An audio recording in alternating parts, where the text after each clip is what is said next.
Hi everyone, welcome back to the English Corner by Kay. Today we're going to practice English through a simple everyday story.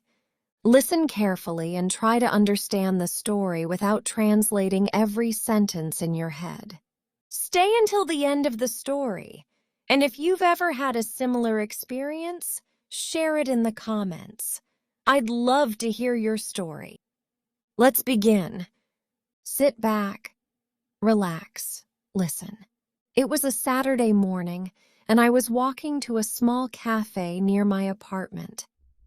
I had planned to spend the morning there, have a cup of coffee, and finish a book I had been reading.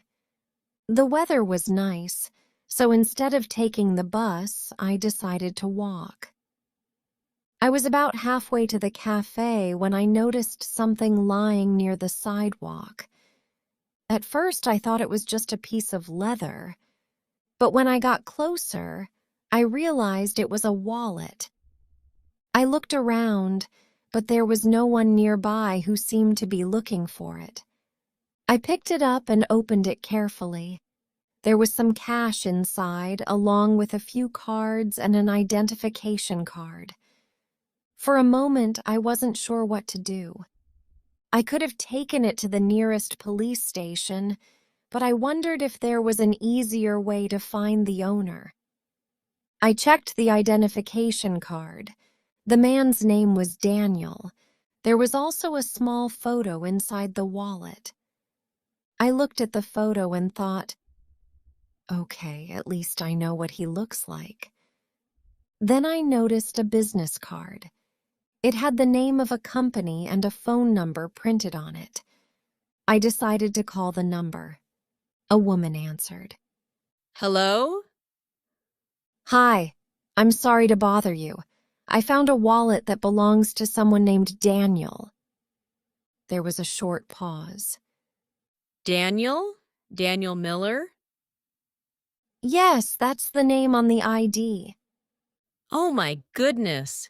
We've been looking everywhere for him. I was a little confused. Is everything okay? Yes, sorry. We've been trying to contact him. He left his phone at home this morning, and now he's not answering. That made sense. I told her where I had found the wallet. She said Daniel was actually nearby and would come to meet me. I agreed to wait. I stood near a small shop and looked around while I waited. A few minutes later, I saw a man walking toward me. He looked worried and kept checking his pockets. When he saw the wallet in my hand, his face immediately changed. That's mine. I smiled and held it out to him. Here you go. He took the wallet and opened it quickly. He checked the cash, his cards, and his ID. Everything was still there. He looked incredibly relieved. I can't believe you found it. Thank you so much. No problem. I'm just glad I could return it. He reached into his pocket and offered me some money. I immediately shook my head. No, really, you don't have to. Please, at least let me buy you a coffee. I laughed. Actually, I was just on my way to a cafe. Then it's perfect. We walked to the cafe together. During the walk, he told me that he had lost his wallet while getting out of his car. He hadn't even noticed it was missing until he reached the cafe and tried to pay. Then he started retracing his steps. I was getting really worried. He said. I can imagine. We reached the cafe and he bought me a coffee. We sat outside for a few minutes and talked. It was funny because just an hour earlier we had been complete strangers. Now we were sitting together and talking as if we had known each other for a long time. Before we left, Daniel thanked me again. You really saved my day. I smiled and said, Well, you saved mine too. He looked surprised. How? I looked at my coffee and laughed. I was planning to spend the whole morning alone. I didn't expect to meet someone new. We said goodbye and went our separate ways. As I walked home later that afternoon, I kept thinking about what had happened.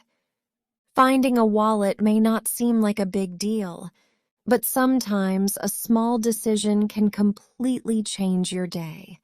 I could have walked past it. I could have ignored it. Instead, I stopped. And because I did, I met someone new and ended up having a surprisingly good morning. So, the next time you see something that doesn't belong to you, maybe take a moment to think before you walk away. You never know where one small act of kindness might lead. And that's the end of today's story. Have you ever found something that belonged to someone else? What did you do? Tell me your story in the comments. I'd love to hear it. Thank you for listening. If you understood most of the story, that's great. If you didn't understand everything, don't worry. Listen to it again, and try to notice the expressions and sentences you missed the first time.